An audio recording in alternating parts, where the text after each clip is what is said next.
Hello everybody, thought I'd just shoot this quick video over here. Finally got my tires and rims. There's the front.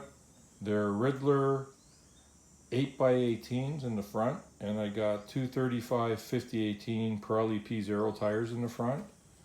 And in the back, I have Ridler 18-inch rims in the back, but these are 9.5 inches wide as opposed to the front ones, which were 8 inches wide. And the back tires are two 55 50/18s. They look kind of nice in the wheel wells. I could have probably went with two 55s instead of, 55s instead of 50s, and I would have probably still got away with it, and it would have even filled up the wheel well a little bit more. But I'm pretty well at the limit, and the car looks good because I lowered it down 2 inches. So I'm all ready to go here. I'm waiting for those borders to open up. I want to go down to Atlanta and go to meet Pontiac Matt and his brother and run this thing on the track. I got my traction bars in the back. People are saying you need traction bars, so I got traction bars. Traction link connectors are a lot better, but the traction bars do the trick. And also, people are saying, hey, you got to get frame connectors because your car is going to twist. And you know what? You guys are right. I do got to get frame connectors. Well, I did get frame connectors. So I got Hotchkis frame connectors on here. They're bolted up in the front. I don't know if you can see that. It's pretty dark down there. Anyways, they're bolted up in the back, or sorry, in the front on the frame, and they're welded on the inside and the front on the frame. And on the back side, I got them welded on both sides, on the inside and the outside. So it's pretty solid, and you can immediately notice a difference. The car still has rattles, way less than before. It's a lot stiffer. Going over minor bumps where the car used to rattle, it doesn't rattle anymore. The only other rattle I have now is I notice that the front flexes a bit. So they do have a Hotchkis, and there's a couple of other guys that have their wishbone style frame connectors that go up onto the firewall up here, right by the, you can see the little bumper in the middle over there, and the vents for the windshield washer. Anyways, they bolt up there, and they come down and bolt up on the in between the on this particular vehicle, in between the air conditioner and the fender, on the fender bolt.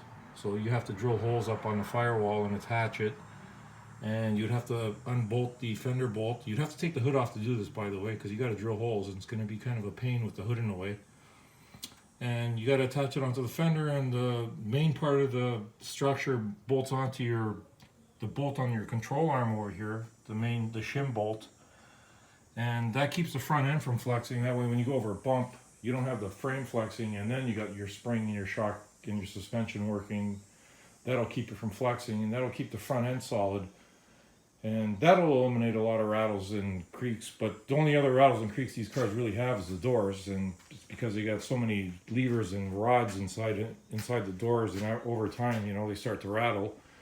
A temporary, or I should say a partial solution, would be to put that sound deadening tape on inside the doors, take the door panels off and put them on the metal, and maybe put rubber hose wherever the metal rods connect and touch metal to quiet down the sound.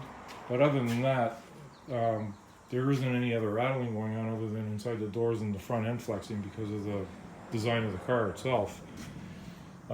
In the back, the only other thing that rattles really is my ashtrays. So, you know, I go over a bump.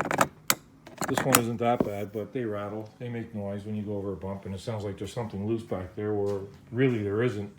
Well, there is. It's the ashtray that's loose. And, you know, I hear noises like this door handle shot. You go over a bump, and it sounds like you're, you know, a bus. Because that thing's rattling, and, you know, the ashtray over here is rattling, and the inside part of the ashtray that holds the actual ashes, that thing rattles like crazy when you go over bumps. But I mean, those are simple cures. I mean, I could just put a little bit of silicone and put those ashtrays back in. I'll probably never use those in a million years. I don't think anybody's going to be smoking in the car, so I don't really have to worry about that. But yeah, I do have a new door handle. I just haven't gotten around to putting it in, and my power antenna, of course. I still got to deal with that. But I want to go to Atlanta, Georgia, and put this thing on the track with Pontiac Matt and his brother there, and all the Pontiac guys out there with their machines, and see what she'll do. I'm really looking forward to the borders opening up. Under the hood, what have I done? My overflow canister, I used to have a bottle stashed in between the bumper and the rad support. So now I got myself a nice little neat little overflow canister. I just mounted it right in the middle of the radiator here, which is a perfect spot because my radiator has a shroud, which is a solid shroud, and the only holes in it are really for the fans, and it's not really blocking anything. And it's got a little neat little clear tube to let you know what the level is of the fluids that are in there, which is kind of neat. Other than that, everything's done on the car, and yeah, I'm just waiting for the borders to open up so I could go to the drag strip, because there isn't any in Canada right now that are open, that's for sure. Anyways, guys, thanks for watching. Hope you enjoyed. My next video for sure, I'm going to be driving the car. Alrighty, see you guys soon.